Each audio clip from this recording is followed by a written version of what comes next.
तो एवरीवन, आप सबकी बेहद डिमांड पर आप बार बार ये पूछते हो कि बुक्स बताइए यूजीसी नेट हिस्ट्री के लिए। तो हमने सोचा कि आज चलो वीडियो ही बना देते हैं बेस्ट बुक्स के लिए। तो दोस्तों शुरुआत करते हैं वीडियो की। हम इन बुक्स को 2025 और 2026 के कॉन्टेक्स्ट में देख रहे हैं। मैं इसमें बात करने वाले हुए हैं, पहली तो वो बुक जो मैंने पढ़ी है। भाई मैंने कई तरह की बुक पढ़ी हैं, तो सबसे पहले तो हम उनके बारे में बात करें। दूसरी जिनको मैं सजेस्ट करता हूँ, क्योंकि देखो जो सारी बुक्स मैंने पढ़ी वो सारी बेस्ट नहीं है। आप पूछते हो ना बार बार आपने कौन सी बुक्स पढ़ के निकाला, यूजीसी नेट जेआरएफ कौन सी पढ़ी है। तो देखो बात ऐसी है भैया, जो मैंने पढ़ी है वो सारी बुक्स बेस्ट नहीं है। कुछ बुक अच्छी थी, कुछ थोड़ी मुझे लगता है आज के कॉन्टेक्स्ट में उतनी बेहतर नहीं है। तो आज ही कॉन्टेक्स्ट में कौन सी बेहतर है उनके बारे में बात करें। इसके अलावा हम टॉपिक मतलब ये पार्ट वाइज बताएंगे आपको, जो हिस्ट्री की बुक्स है ना उनको, कि एंशिएंट के लिए कौन सी, मेडिवल के लिए कौन सी, इसी तरह से मॉडर्न के लिए कौन सी। लेकिन हम आपको गाइड बुक भी बताएंगे कि कंप्लीट वन बुक जिससे आप यूजीसी नेट का पेपर फाइट कर सकते हैं। इसके अलावा पीडीएफ नोट्स के बारे में चर्चा करेंगे। तो दोस्तों सबसे पहले बात करते हैं हम एंशिएंट हिस्ट्री।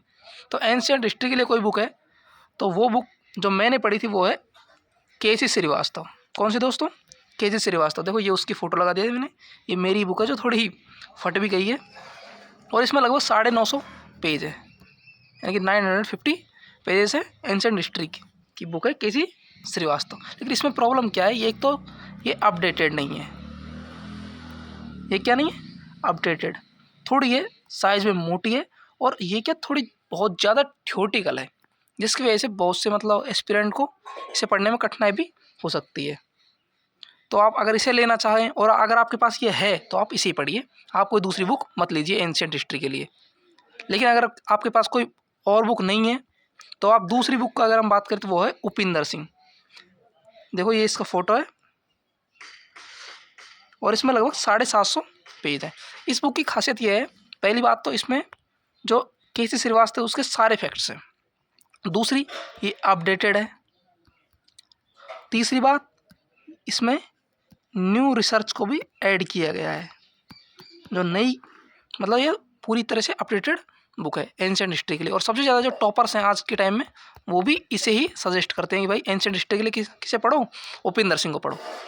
इसके आगे हम बात करते हैं मेडाइवल हिस्ट्री के लिए, मध्यकाल के लिए। देखो मध्यकाल के लिए आप मैंने पढ़ी थी सौरव चौबे, लेकिन आप अगर चाहो तो इसमें एक राइटर और एच.सी. वर्मा, हरिश्चंद्र वर्मा, उनकी बुक भी बहुत अच्छी चलती है। लेकिन मैं आपको सजेस्ट करूँगा आप सौरव चौबे पढ़िए, जिसका न्यू एडिशन अभी आया है, उसको आप लीजिए। किसके लिए?